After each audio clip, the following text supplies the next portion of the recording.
Planeta jménem Země. Fyzikální charakteristiky Země. Země je terestrická planeta, což označuje její kamenitý pevný povrch oproti plynným obrům, jako jsou Jupiter či Saturn, které jsou tvořeny převážně plynem. Země je největší terestrická planeta sluneční soustavy, a to jak ve velikosti, tak i v hmotnosti.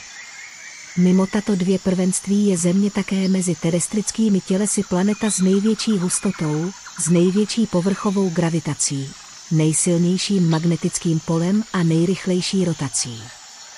V současnosti je to také jediná planeta, na které je možné pozorovat aktivní deskovou tektoniku. Příroda Země. Hmota, energie a jevy, které nevznikly záměrnou lidskou činností.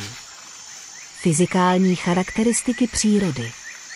Makrosvět, makrokosmos, daleký svět, se označuje ta část přírody, v níž platí zákonitosti klasické fyziky. Jde o svět, který je svými rozměry pochopitelný a pozorovatelný lidskými smysly.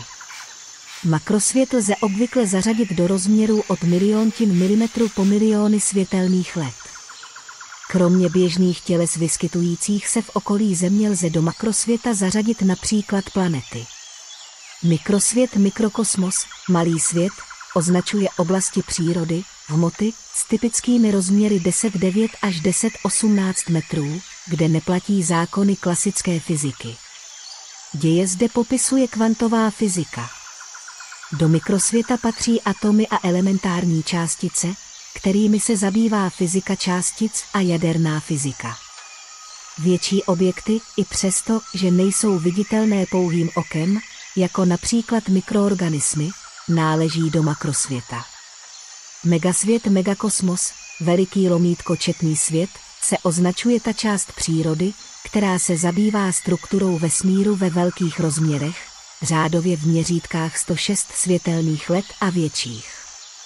Na takových rozměrech je nutno zákonitosti klasické fyziky nahradit obecnou teorií relativity. Můžeme zde pozorovat rozpínání i křivení časoprostoru.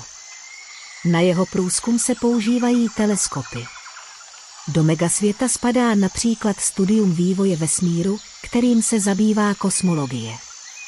Ekologie planety Země pro její udržitelný rozvoj z pohledu člověka. Udržitelný rozvoj je způsob rozvoje vysokého živočišného druhu, lidé, lidská skupina na Zemi, který uvádí v soulad hospodářský a společný rozvoj lidí k plnohodnotnému zachování života a přírody na celé Zemi s individuálními požadavky podle umístění osady v rovníkových oblastech, na které navazují dále kulturní a náboženské rituály v současné době pod tlakem díky práci člověka na výrobě hmoty s počítačovou výplní a funkcí, k použití v budoucnu pro bezpečnostní sbory, andělé, mimozemšťané a běžné úřední agendy, Bůh. Mezi hlavní cíle udržitelného rozvoje patří zachování přírody budoucím generacím, v co nejméně pozměněné podobě. Z hospodářského hlediska je hlavní snahou vytvářet svět bez konzumu, spotřeby, jedná se zřejmě o poměr životních kvalit mezi člověkem a počítačem z vyrobené hmoty pro snížení toxických plynů z plísní Země.